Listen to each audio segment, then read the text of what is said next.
The Philippine National Police holds anger management seminars to ground troopers amid rising number of cops facing criminal raps. Leah Ilagan tells us why. The Philippine National Police has recommended criminal charges against 15 policemen for violating Republic Act 9745 or the Anti-Torture Act of 2009.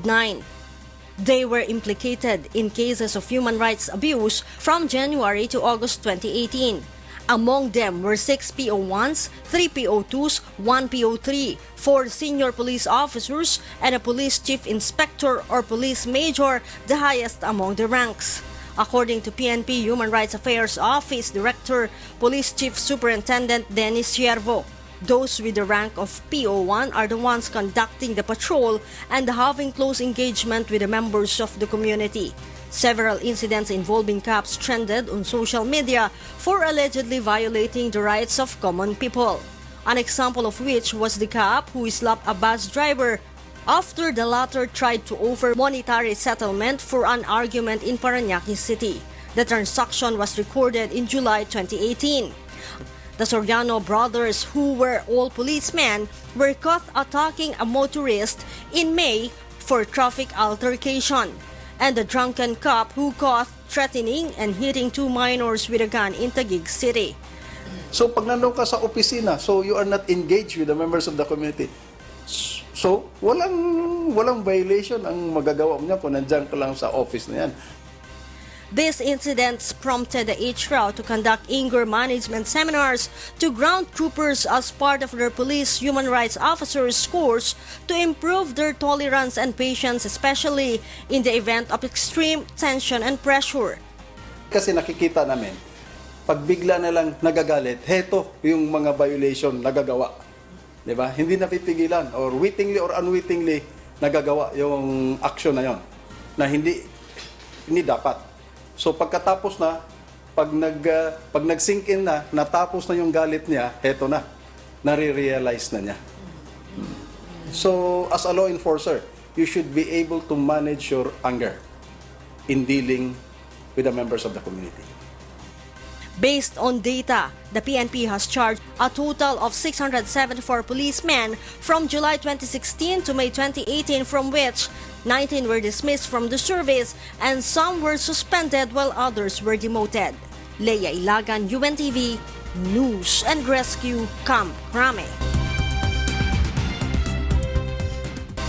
The U.S. government plans to terminate foreign assistance and some arms sales and financing to Russia, except for space cooperation and areas covering commercial aviation safety, as sanctions over the alleged poisoning of a former spy takes effect on Monday. Jovic Burmas tells us why. The U.S. sanctions on Russia over the alleged poisoning of a former Russian spy will take effect on Monday. According to a notice published on the website of Federal Register, a daily catalog of actions and regulations at government agencies, the State Department plans to announce the sanctioning measures by then, which will terminate U.S. foreign assistance and some arms sales and financing to Russia. The U.S. side will target foreign assistance, the licensing of defensive articles and services, and the licensing of national security sensitive goods and technology concerning Russia, according to the notice. Russia's credit will also be denied, and U.S. export of security sensitive goods and technology to Russia will also be prohibited. However, government space cooperation, commercial space launches, and areas covering commercial aviation safety would be exempted from the sanctions. The notice explained that these areas are essential to the national security interests of the United States and shall be issued on a case-by-case basis. Sanctions will also be waived in cases of deemed exports, re-exports, wholly owned U.S. subsidiaries, commercial end users, Russian state-owned or state-funded enterprises, and U.S. urgent humanitarian assistance to Russia. Former Russian double agent Sergei Skripal, age 66, and his daughter Yulia were found unconscious on a bench outside a shopping center in Britain's southwestern city of Salisbury on March 4. Britain claimed the pair was exposed to a nerve agent and holds Russia responsible, while the Russian government has denied any involvement in it. The U.S. State Department said on August 8 that the country will impose new sanctions on Russia over the case. Jovic Burmas, UNTV News and Rescue, Europe. 2 people have been killed by a gunman at an entertainment complex in Jacksonville, Florida. Lena Ramos will tell us why. It's going to be hard to get them on screen. It's not a lot. It's not a tough out today. Excuse me, not an easy out. A video gamer killed 2 people and wounded several others on Sunday when he opened fire with a handgun at a tournament that was being streamed online from a restaurant in Jacksonville, Florida. Marquis Williams, who had traveled to the tournament with his girlfriend Taylor Poindexter, fled when the gunfire erupted. He said it is time for lawmakers to take action on gun control. Politicians wake up because the people that you're supposed to be representing are dying. You stop sitting on your butt, stop collecting checks, and do something. You guys are voting into office for a reason. Jacksonville Sheriff Mike Williams named the shooter as David Katz, 24, of Baltimore, and said he was in town for the competition. He declined to comment on what led to the 3rd major mass shooting to hit Florida in the last 2 years. Williams said Katz killed himself after the shooting and that his body was found along with those of his 2 victims.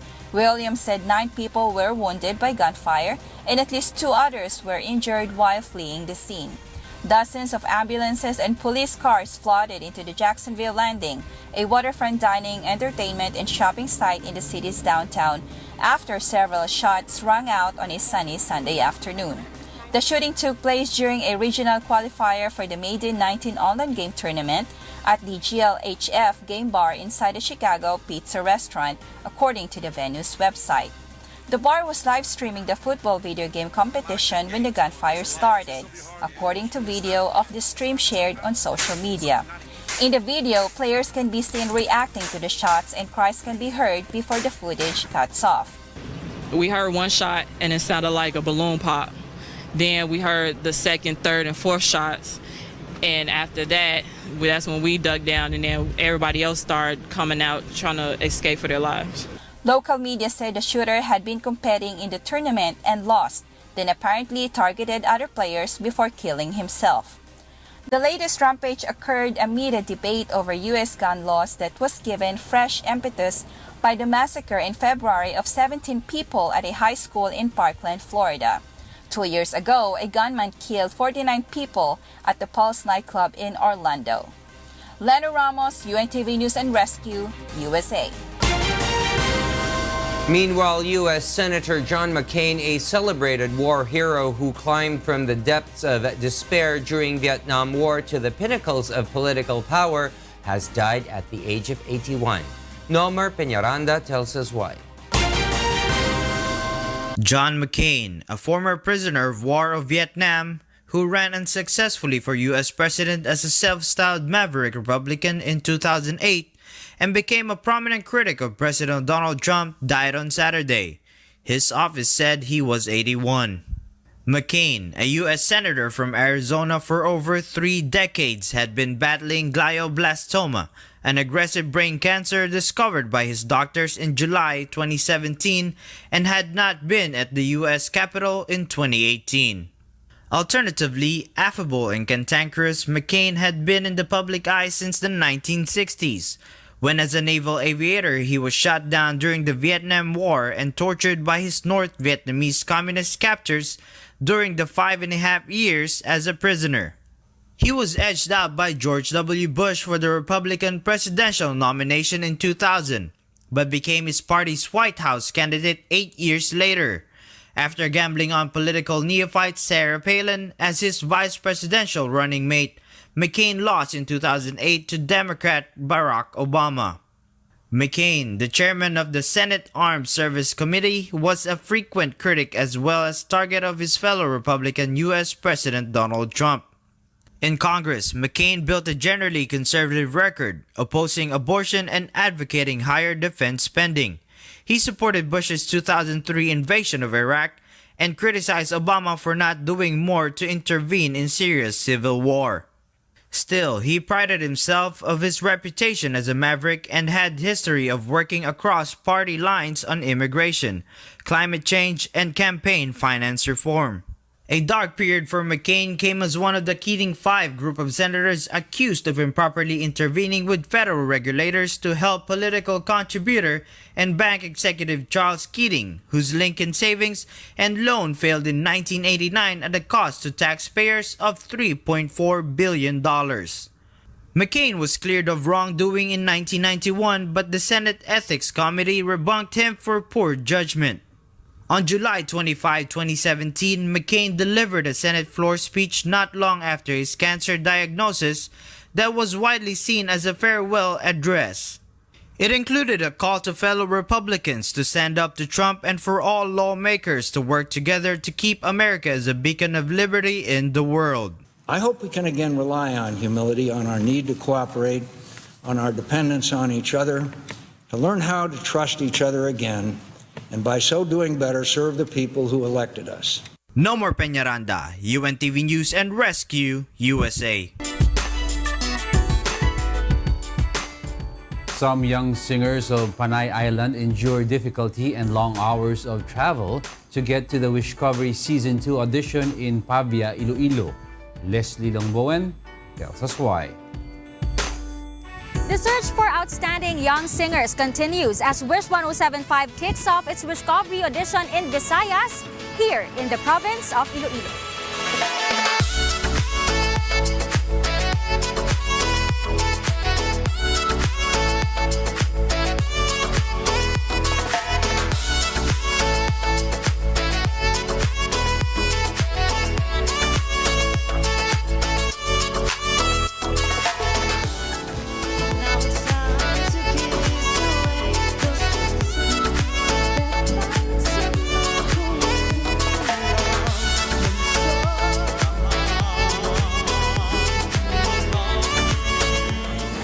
Non-schoolmates took a boat ride to make it to the audition. Para sa amin, yung wish po, stepping stone po para sa mga kagaya namin. May mga dreams. Ang tanging kailangan, puso ay Meanwhile, UP Visayas student Sandrian Loriega sees Wishcovery as an opportunity to explore her talent and genre. Sobrang exciting kasi syempre it's like a brand new arena na pwede kaming mag-explore and to show our talent. I've met someone like you before, your style and time. On the other hand, Seji Arlos says his nearly 3-hour travel from Concepcion, Iloilo to the audition site in Pavia was worth it.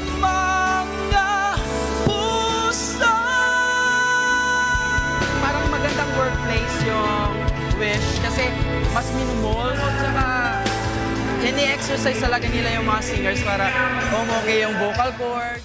The next Wishcovery audition will be held in Robinson's Place, Pangasinan on September 4. Leslie Lomboan, UNTV News and Rescue, Iloilo. Chinese authorities have terminated a search and rescue operation in a hotel fire which claimed 20 lives. Meanwhile, Australian Border Force officers are hunting a group of people after spotting an abandoned fishing boat in crocodile-infested waters in northern Queensland. Nina Bascon tells us why. In China, the death toll of a hotel fire in northeastern Chinese city of Harbin has climbed to 20. Rescuers found another body when clearing the ruins, and the identities of 9 victims have been confirmed, according to the authorities, who declared that the rescue work has come to an end. The fire broke out in a hot spring hotel on Saturday morning and lasted for over 3 hours. More than 20 people are being treated for burns and smoke inhalation in a local hospital. The cause of the fire is under investigation and the hotel owner has been detained by local law enforcement. In Australia, an illegal fishing boat has run aground and been found abandoned in crocodile-infested waters in northern Queensland, Australia. Authorities have found 11 people and think more are hiding in mangroves near Daintree, north of Cairns. It is unknown if those on board were illegally fishing or if they are refugees, but Border Force officers are on the scene. About 40 people are thought to have been on board. And in Argentina, a group of orcas or killer whales were rescued and placed back into water along the Argentine coast after the tide took them ashore at the weekend. The rescue effort began on Friday and continued on Saturday. The mission was carried out by a group of workers representing the Argentine Navy, the National Marine World Foundation, among other outfits, including volunteers. When the latter mission was completed, officials were told there was another beached whale along the same stretch of sands on Sunday. The same group of rescuers were called upon to deal with the task and also released the whale back into the sea successfully. The whales made it onto the shores of popular beach towns including Mar de Ajo, Mar de Plata, and Villa Gesell. Nina Bascon, UNTV News and Rescue. Underwater chess players participating in this year's World Chess Championship face more challenges following a game makeover. Asher Kadapan Jr. tells us why.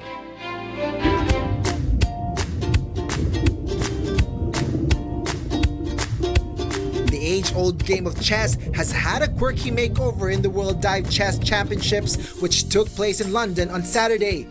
Players use a magnetic board and magnetic pieces, and while the rules remain the same, the playing environment is a little more challenging, with players only able to make moves while submerged without breathing apparatus in a swimming pool. Once players have dived under the surface, they cannot come back up for air until they have made their move. The experience so far has exceeded my expectations, actually. I mean, I did think it would be fun, but I didn't realize just how exciting it really is. There's a lot of tension, and it's quite a lot tougher than I thought it would be to hold your breath and make moves underwater.